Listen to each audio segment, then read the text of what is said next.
Olá, seja bem-vindo ao nosso estudo de caso, onde vamos compreender como os tribunais superiores têm se pronunciado a respeito do tema. Uma paciente grávida chegou ao Hospital Santa Casa em decorrência da perda de líquido, dando início ao trabalho de parto.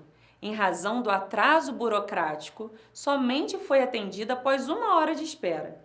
Após atendimento por um acadêmico, teria sido constatada que a paciente estava com 4 centímetros de dilatação e aproximadamente às 14 horas foi levada à sala de pré-parto para aguardar as dilatações e contrações aumentarem.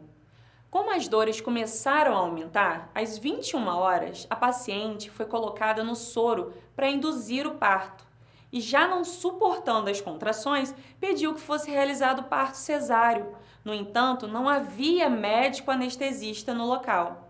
A bolsa rompeu-se aproximadamente às 3 da manhã. Contudo, depois das 5, o médico fez um exame de toque e constatou não estar no momento adequado ainda para a realização do parto.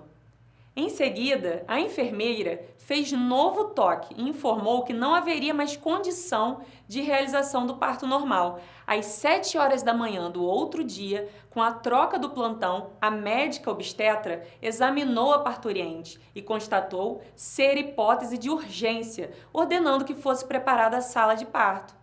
Assim que o bebê nasceu, ele não chorou nem esboçou qualquer movimento corporal, sendo encaminhado imediatamente ao balão de oxigênio.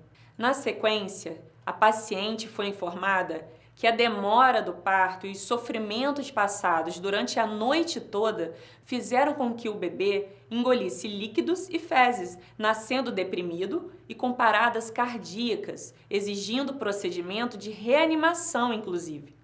De acordo com o relato da paciente, o bebê nem estaria respondendo aos sinais, alimentando-se por meio de sondas, máquinas e com um olhar distante, quase vegetativo.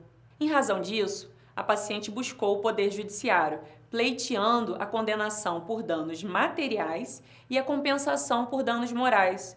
O juízo de primeiro grau condenou o hospital e o médico, de acordo com essa decisão. No mérito, a despeito da conclusão da prova pericial, entendeu o juízo que o conjunto probatório não deixa dúvidas acerca da culpa do médico quanto aos danos causados ao paciente, responsabilidade que reflexamente cai também sobre o hospital, que, como prestador de serviço médico hospitalar, também responde pelos atos de seus funcionários.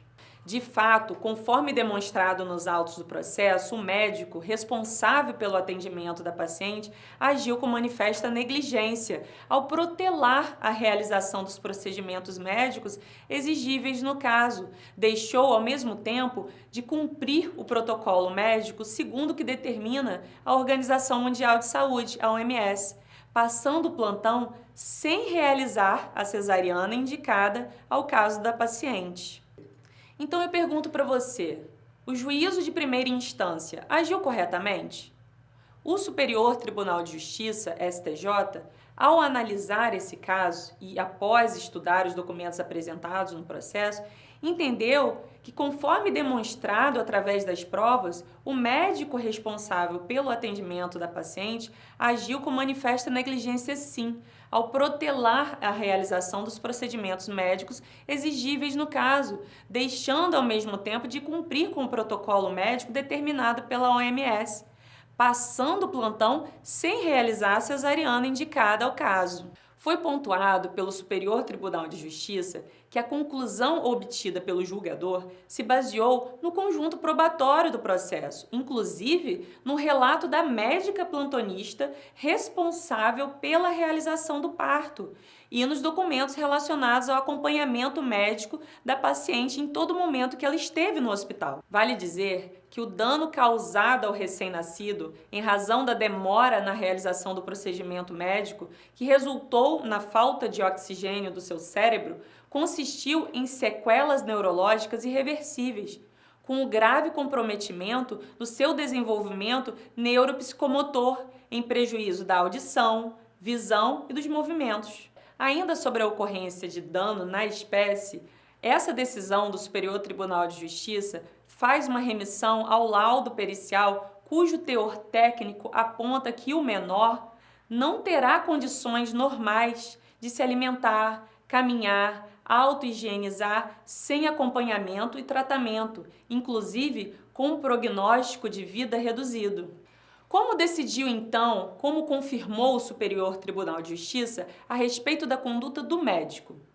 Diante dos fatos e das provas relacionadas ao litígio, permite concluir pela efetiva configuração de todos os requisitos da responsabilidade subjetiva do profissional liberal, tal como prevista no artigo 14, parágrafo 4º do Código de Defesa do Consumidor, porque restam configurados dentro desta moldura o dano, o nexo de causalidade, a conduta ilícita e a culpa na sua negligência. E aí eu pergunto para você, e quanto ao hospital? O hospital teve culpa? O hospital responde? A jurisprudência das turmas que integram a segunda seção do Superior Tribunal de Justiça já sedimentou que a responsabilidade dos hospitais no que tange à atuação dos médicos contratados que nele laboram é subjetiva, dependendo da demonstração de culpa do preposto, ou seja, do médico que ali presta seu serviço, não se podendo, portanto, excluir a culpa do médico e responsabilizar objetivamente o hospital. Por outro lado, se o dano decorre de falha técnica restrita ao profissional médico, que não possui qualquer vínculo com o hospital, seja vínculo de emprego ou de mera preposição, não cabe atribuir ao nosocômio, ao hospital, a obrigação de indenizar a vítima. Desse modo, a condenação deve ser imputada solidariamente ao profissional e ao hospital. Essa foi a linha de jurisprudência do Superior Tribunal de Justiça.